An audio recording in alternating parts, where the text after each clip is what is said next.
Hello friends, welcome back to the channel. भाई आज की वीडियो में हम बात करेंगे कि अगर आपको फुल कॉन्फिडेंस के साथ ड्राइव करना पड़ जाए संकरी जगह में जहां पर स्पेस कम रहता है, तो वहां पर आपको क्या चीज़ें ध्यान रखनी है, कैसे कैसे अपनी गाड़ी को ड्राइव करना है, उसी के बारे में हम इस वीडियो में बात करेंगे। अब देखिए, कई बार क्या होता है कि हाईवे के अलावा भी हमें संकरी रोडों में गाड़ी को चलाना होता है, तो वहाँ पर क्या चीज़ें ध्यान रखनी होती हैं। जैसे कि देखिए, अभी सामने से गाड़ी आ रही है, तो क्या आपको ब्रेक पहले लेना है, जजमेंट किस तरह से लेना है, वो सारी चीज़ें बहुत ज़्यादा परेशान करती हैं जब भी हम गाड़ी चलाना सीख रहे हैं। तो होता क्या है, देखिए जब भी संकरी जगह में जाएंगे तो वहाँ पर स्पेस की कमी हमेशा रहती है। तो अगर आप गाड़ी चलाते हुए थोड़ा सा नर्वस फील करते हैं, तो सबसे पहली चीज़ कि अपनी गाड़ी को थोड़ा सा कम स्पीड में चलाइए। अगर आप जो है ज़्यादा स्पीड में चलेंगे तो जजमेंट लेने में प्रॉब्लम आएगी, और साथ ही साथ जो है आपको साइड का पता एकदम नहीं चलेगा, स्पेस क्योंकि यहाँ पर कम रहता है। तो हमेशा जब भी सामने से कोई गाड़ी आए, आप अपनी गाड़ी को स्लो कर लीजिए। ज़रूरी नहीं सामने वाला भी मतलब ड्राइविंग में उतना ज़्यादा एक्सपर्ट हो, तो आपको जो है अपनी सेफ्टी सबसे पहले देखनी है, क्योंकि यहाँ पर आप देख सकते हैं एक तरफ तो क्रैश बैरियर लगा हुआ है और एक तरफ जो है स्पेस थोड़ा सा अवेलेबल है। बट कई जगह पे जो है स्पेस की कमी आपको देखने को मिलेगी। अगर गाड़ी आ जाती है ऐसी कंडीशन में, तो वहाँ पर जो है आपको अपनी गाड़ी को या तो स्लो कर देना है या रोक देना है, ताकि बगल वाली गाड़ी जो है क्रॉस हो जाए। अब अगर आप ओवरटेक कर रहे हैं तो हमेशा ध्यान रखिए, जब तक क्लियर स्पेस आपको नहीं मिलेगा तब तक ओवरटेक करने की कोशिश ना करें। अब ऐसी रोडों में ना बहुत ज़्यादा रिस्क रहता है। आप देख सकते हैं, देखिए अचानक से रोड संकरी हो जाती है। अगर आप पहले से अंदाज़ा नहीं लेंगे कि सामने से कोई गाड़ी आ रही है और आपके पास स्पेस पूरा है, तब तक आप अपनी गाड़ी को क्रॉस करने की कोशिश ना करें। और ओवरटेक करते हुए स्पेशल ध्यान रखना है आपको, क्योंकि ये डाउनहिल वाली रोड है। तो यहाँ पर जो है आपको ये देखिए ब्रेक का थोड़ा ज़्यादा ध्यान रखना पड़ेगा जब भी आप कहीं टर्न पे अप्रोच कर रहे हैं या फिर सामने से कोई गाड़ी आ रही है। तो स्टीयरिंग में जो है आपकी ग्रिप अच्छी होनी चाहिए। जब भी कर्व्स आते हैं, चाहे वो चढ़ाई वाले हैं चाहे वो डाउनहिल है, तो वहाँ पर आपको ज़्यादा ध्यान रखना पड़ेगा, क्योंकि यहाँ पर ना प्रॉब्लम निकल के आती है। अगर स्टीयरिंग में अच्छी ग्रिप नहीं होगी तो आप जो है गाड़ी को अच्छे से कट नहीं कर पाएंगे। ये देखिए, कम स्पेस में कट करने के लिए आप पहले से ही तैयार रहिए। जब हम गाड़ी को मोड़ते हैं ना, स्टीयरिंग को उतना ही फीडबैक देना है आपने कि गाड़ी आपकी बड़े प्यार से मुड़ सके। अब लेफ्ट राइट के लिए देखिए, सेंटर से सामने वाले ऑब्जेक्ट को हमेशा लेफ्ट में रखना है। ये कम जगह है तो यहाँ पर ज़्यादा ध्यान रखना पड़ेगा, क्योंकि बगल में भी गाड़ी पे स्पेस नहीं है। अब देखिए सेंटर के लेफ्ट में है, बट अभी टर्न है तो मैं ओवरटेक नहीं करूँगा जब तक कि मुझे क्लियर स्पेस नहीं मिलता है, क्योंकि पहाड़ों में ये होता है कि एकदम से अचानक से दूसरा टर्न आ जाता है। ये देखिए, तो टर्न में तो ओवरटेक करने की कोशिश नहीं करनी है, काफ़ी डेंजरस हो सकता है। अब देखिए, ये भी सेंटर के राइट में जा रही है बार बार। तो अभी जब तक आप फुल कॉन्फिडेंस में ना हो कि भाई सामने स्पेस है, ये देखिए, क्योंकि अचानक से गाड़ी आ जाती है तो यहाँ पर दूर की विजिबिलिटी थोड़ा सा कंपैरेटिवली कम होती है प्लेन्स के मुकाबले। देखिए, अभी मैंने हॉर्न का इस्तेमाल नहीं करा है। ये देखिए, अब स्पेस जब मुझे अच्छे से क्लियर मिल जाएगा तब जाके मैं ओवरटेक करूंगा। अभी थोड़ा सा टर्न आ गया है तो यहाँ पर मैं फिर से कोशिश नहीं करूंगा जब तक कि मुझे क्लियर स्पेस नहीं मिलता है। अब जाके मुझे स्पेस मिला। देखिए, तो टर्न्स का जैसे मैं बता रहा था ना, टर्न्स में आपको गाड़ी को अपनी ही साइड रखना है। ये देखिए, अभी सामने वाली गाड़ी ए पिलर के बाहर से, ये देखिए, और इजीली क्रॉस हो गई। अब थोड़ा सा स्पीड बढ़ रही है, मुझे यहाँ पर ब्रेक का ध्यान रखना पड़ेगा।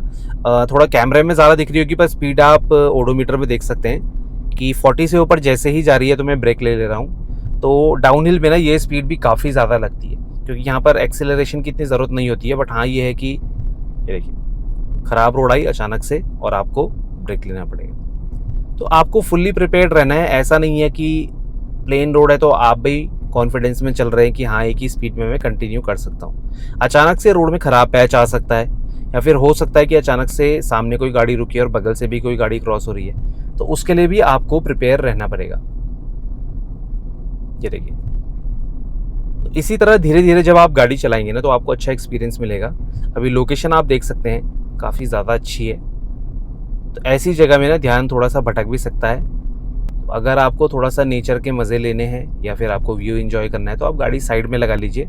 चलती गाड़ी में बहुत ज़्यादा लेफ्ट राइट देखने की ज़रूरत नहीं, क्योंकि होता है क्या है, डेंजरस हो सकता है अगर रोड पे जो है थोड़ा सा भी ध्यान हटाए, स्पेशली पहाड़ी रास्तों में या कहीं पे जिगजैग रोड है, तो वहाँ पर क्या है कि 1 सेकंड में ही आपकी गाड़ी काफ़ी ज़्यादा बाहर जा सकती है। यहाँ पर जो है पूरा फोकस आपका रोड पे होना चाहिए। अब ये ए पिलर आप देख सकते हैं थोड़ा सा ब्लाइंड स्पॉट बनाता है। कहीं पर भी अगर कम जगह है, आपकी स्पीड थोड़ा ज़्यादा है, तो ये ज़्यादा प्रॉब्लम करता है। अब कुछ को शायद ये चीज़ कम लगेगी, कुछ को ज़्यादा लगेगी। आपकी सिटिंग पोजीशन के ऊपर भी थोड़ा बहुत डिपेंड करता है, आपकी हाइट के ऊपर भी डिपेंड करता है कि आपका जो सर है वो किस एंगल पे आ रहा है इस ए पिलर के पीछे। पर यह है कि प्रॉब्लम थोड़ा बहुत करता है। तो अगर आपको अच्छा व्यू लेना है, क्योंकि कम जगह में क्या होता है अचानक से कोई गाड़ी आ जाए तो नर्वसनेस हो जाती है, तो आप साइड से इस तरह से चेक कर सकते हैं। चाहे वो ड्राइवर साइड हो चाहे पैसेंजर साइड हो, आपको थोड़ा सा गर्दन आगे पीछे करके हल्का सा बेटर व्यू मिलेगा। तो अगर आप ये चीज़ करेंगे, देखिए तो स्पीड आप देख सकते हैं जैसे ही बढ़ रही है वैसे ही जो है मैं ब्रेक ले रहा हूं। और स्टीयरिंग आप देख सकते हैं कि मैं अपने स्टीयरिंग को जो है 3 o'clock पे तो होल्ड करके ही रखता हूँ, भले ही 9 o'clock पे मेरा हाथ ना रहे, क्योंकि मुझे कुछ चीज़ें बतानी होती हैं। गियर शिफ्टिंग करता हूँ मैं, तो मैक्सिमम टाइम जो है मैं 2 हाथ अपने नहीं रख पाता हूँ। बट फिर भी आप देख सकते हैं कि 3 o'clock और 9 o'clock में बहुत अच्छी पोजीशन मिलती है। और जब टर्न ले रहे हैं तो वहाँ पर आपको स्टेप वाइज जो है स्टीयरिंग को कट करने की ज़रूरत नहीं है, एक बार में आप रोटेट कर सकते हैं। और जब हम दूर की विजिबिलिटी रखते हैं तो उसका सबसे बड़ा एडवांटेज ये मिलता है, जैसे अभी आपने गाड़ी देखी, अगर आप इसे पहले ही देख लेंगे तो आप अपनी गाड़ी को उसके हिसाब से एडजस्ट कर सकते हैं। मतलब मेरा कहने का मतलब ये है कि जब आपको गाड़ी दूर से विजिबल हो गई ना, तो फिर आप अपनी गाड़ी को ज़्यादा बाहर नहीं ले जाएंगे। तो ये बहुत बड़ा एडवांटेज मिलता है जब भी हम गाड़ी ड्राइव कर रहे हैं संकरी जगह में, कि अगर आप सिर्फ अपनी गाड़ी के कुछ मीटर आगे तक के डिस्टेंस को ही नोटिस कर रहे हैं। मतलब बहुत ज़्यादा कई लोग होते हैं ना कि फोकस करके गाड़ी को चलाते हैं, तो वो भी कभी कभी प्रॉब्लमेटिक हो जाता है। तो आपको थोड़ा सा दूर की विजिबिलिटी रखनी है। जब आप दूर तक थोड़ा सा नोटिस करेंगे तो तब जाके आपको काफ़ी ज़्यादा आसानी मिलेगी और अच्छे से आप अपनी गाड़ी को चला पाएंगे। अब रोकने के लिए इस तरह के स्पेस में ही आपको अपनी गाड़ी को रोकना है, जब आपको ऐसा स्पेस अवेलेबल हो। कहीं पर भी जैसे कम जगह है वहाँ पर अपनी गाड़ी को मत रोकिए। अगर रोड की साइड आपकी गाड़ी खड़ी होगी ना, तो पीछे से आने वाली गाड़ी को प्रॉब्लम होगी और हो सकता है कि ओवर स्पीडिंग के चक्कर में कहीं ना कहीं नुकसान हो जाए। तो अपनी गाड़ी को प्रॉपर स्पेस देख के साइड में लगाइए। और जब भी डाउन हिल में आप गाड़ी को लगा रहे हैं तो हैंड ब्रेक का यूज़ करना है, और साथ ही साथ आप फर्स्ट गियर लगा सकते हैं अगर ज़्यादा ढलान है। कई बार क्या होता है हैंड ब्रेक से गाड़ी फिसलती है, अगर गाड़ी पुरानी है या फिर हैंड ब्रेक में अगर प्रॉब्लम है और बहुत ज़्यादा डाउन हिल है, तब तो आपको फर्स्ट गियर इंगेज करना ही करना है, ताकि आपकी गाड़ी अच्छी ग्रिप बनाए डाउन हिल सरफेस पे। क्योंकि आप साइड में देख सकते हैं काफ़ी कच्ची मिट्टी है, तो यहाँ पर क्या है कई बार वो ट्रैक्शन वो ग्रिप नहीं मिल पाती है गाड़ी को, तो गाड़ी को उठाने में भी प्रॉब्लम आती है। ये देखिए, आराम से ओवरटेक करिए जगह मिलने पे और थोड़ा एक्स्ट्रा स्पेस रखिए। अगर आपको लग रहा है कि सामने वाले ने नोटिस नहीं कराया आपको, मतलब आपने हॉर्न का यूज़ नहीं करा, तो उससे बहुत ज़्यादा क्लोज निकलने की ज़रूरत नहीं है, क्योंकि कई बार जो है लेफ़्ट राइट हो सकती है गाड़ी, तो उसका भी आपको ध्यान रखना पड़ेगा। ये देखिए, टर्न आया, थोड़ा ख़राब पैच आया, तो वहाँ पर कम स्पीड में निकलिए, क्योंकि ओवर स्पीडिंग में भी अगर गाड़ी उछल गई तो फिर आप जो है अच्छे से कंट्रोल नहीं कर पाएंगे। जहाँ पर भी ख़राब पैच है वहाँ पर आप देखिए, ये राइट के पिलर से बाहर और आराम से ड्राइव करिए। कई बार लोगों की आदत क्या होती है, वो सेंटर में चलते हैं। अब जो नए नए हैं उन्हें भाई एक तरफ क्लिफ जो होती है, मतलब जिसको हम ढलान बोलते हैं एक तरफ का, तो वहाँ पर क्या होता है खाई वाला एरिया जैसे ही दिखता है तो वो सेंटर में चलना स्टार्ट कर देते हैं। अब डर देखिए सबको लगता है, बट होता क्या है अगर सामने से कोई गाड़ी आ जाए तो आप टाइम पे शायद अपनी गाड़ी को एक तरफ ना कर सकें। तो कोशिश करिए आप जितना अपनी साइड दबा के चलेंगे, गाड़ी को अपनी साइड रखेंगे, उतना कम प्रॉब्लम आएगी आपको जब भी आप कहीं जजमेंट ले रहे हैं या फिर टर्न्स पे चले गए, तो अपनी साइड आपकी गाड़ी रहेगी तो सामने वाला भी उस हिसाब से अलर्ट रहेगा। अब यहाँ पे टर्न्स अचानक आते हैं, रोड मतलब आपको लगेगी काफ़ी हद तक की सीधी, पर यहाँ पर क्या है कि स्पीड भी एकदम बढ़ती है, तो टर्न्स पे आपको हाई स्पीड में तो बिल्कुल भी कंप्लीट नहीं करना है। देखिए, गाड़ी अपनी साइड रहेगी। ऐसे में क्या होता है कई बार सामने की गाड़ी आपने नोटिस नहीं करी तो फिर भी कोई दिक्कत नहीं आएगी, क्योंकि आपकी गाड़ी ऑलरेडी जो है अपनी साइड पर है। इस तरह ही आपको ड्राइव करते रहना है। इससे क्या होगा, कुछ किलोमीटर बाद जाके आपको काफ़ी ज़्यादा कॉन्फिडेंस मिलेगा।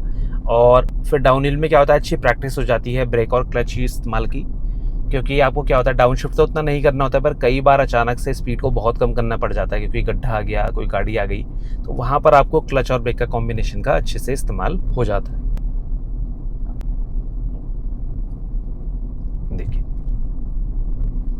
तो स्टीयरिंग मूवमेंट भी आप देख सकते हैं कि रोड अगर सीधी लग रही है, ज़रूरी नहीं रोड बहुत ज़्यादा सीधी है, आपको स्टीयरिंग हल्का फुल्का फिर भी रोटेट करना होता है। देखिए कहीं पर बहुत ज़्यादा होता है, कई बार विजिबिलिटी नहीं होती है, बट फिर भी आपको दूर में दिख जाता है कि भाई गड्ढा कहाँ पर है और टर्न किस टाइप का है। धीरे धीरे आपको ये चीज़ें प्रैक्टिस हो जाती हैं। इन रोडों में चलने के भी अपने बहुत ज़्यादा फ़ायदे हैं। यहाँ पर क्या होता है, काफ़ी ज़्यादा आसानी आपको मिलेगी जब आप ऐसे ही रोड पे चल चल के प्रैक्टिस करेंगे। तो कई बार क्या होता है कि जब भीड़ होती है ना, तो भी हमें काफ़ी ज़्यादा ईजी पड़ता है। देखिए यहाँ पे काफ़ी ख़राब पैच है, तो मैं कम स्पीड में ही इसे क्रॉस करूँगा। अब अगर आपके मन में ये चलता है कि भाई अगर बहुत ज़्यादा गड्ढे हैं और मुझे कम स्पीड में क्रॉस करना है या फिर ज़्यादा स्पीड में क्रॉस करना है, तो क्या डिफरेंस है। देखिए अगर आप हाई स्पीड में क्रॉस करेंगे शायद आपको गड्ढे उतनी ज़्यादा फील ना हो, क्योंकि गाड़ी ग्लाइड करते हुए निकल जाएगी। पर देखिए बम्प्स जो हैं वो फील होते हैं गाड़ी को, और जो सस्पेंशन है उस पर ज़्यादा स्ट्रेस पड़ता है। तो कोशिश करें कि ज़्यादा गहरे गड्ढे हैं तो उनको हल्की स्पीड में क्रॉस करिए। देखिए ये आपकी स्पाइन के लिए भी अच्छा है और गाड़ी की हेल्थ के लिए भी अच्छा है। कई बार जो बड़े गड्ढे में अगर आप काफ़ी स्पीड से निकलते हैं तो टायर फटने की संभावना रहती है, तो इसीलिए आपको जो है बहुत हाई स्पीड में नहीं क्रॉस करना है। तो आराम आराम से ड्राइव करते रहिए। ज़्यादा अगर आपको फटीगनेस हो रही है, थकान लग रही है और आंखें भारी हो रही हैं, तो आप साइड में रुकिए, थोड़ा सा फ्रेश एयर लीजिए। क्योंकि होता है जब आप बहुत ज़्यादा स्ट्रेस में ड्राइव करते हैं, मतलब बहुत ज़्यादा फोकस होकर ड्राइव करते हैं, तो बहुत ज़्यादा थकान लगती है, मतलब नॉर्मल जितनी लगनी चाहिए उससे ज़्यादा लगती है।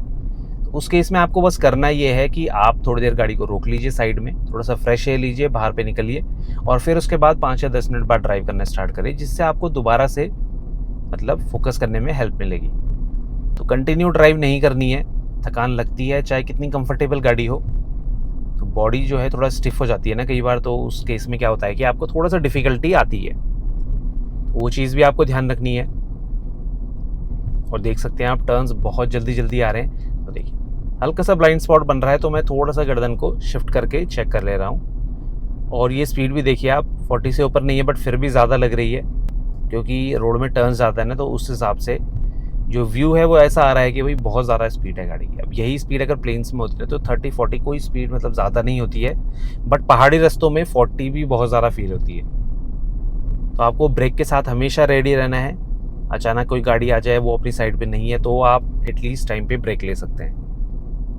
इस हिसाब से स्लो आपको अपनी गाड़ी को चलाना है। ये देखिए साइड से भी मैं चेक कर रहा हूँ कि अगर कोई गाड़ी आ जाए, वैसे तो बहुत केसेस में क्या होता है कि नहीं आती है, मतलब बहुत रेयर होगा कि एकदम टर्न पे ऐसी सिचुएशन आ जाए आपके ऊपर कि भई आपको गाड़ी को निकालने में प्रॉब्लम आए, बट फिर भी आपको हर सिचुएशन के लिए रेडी रहना है। ये देखिए साइड से मैंने चेक करा, ये देखिए, और बस अपनी साइड आप पकड़ के चलिए। थोड़ा सा स्पीड बढ़ रही है, मैं ब्रेक लूंगा। अब डाउन हिल में अगर आपकी गाड़ी बहुत ज़्यादा स्पीड पकड़ रही है तो 5th और 6th गियर तो बिल्कुल भी नहीं लगाना है आपको। 4th भी तब लगाइए जब आप कॉन्फिडेंट हैं, वरना 3rd गियर में आप चल सकते हैं।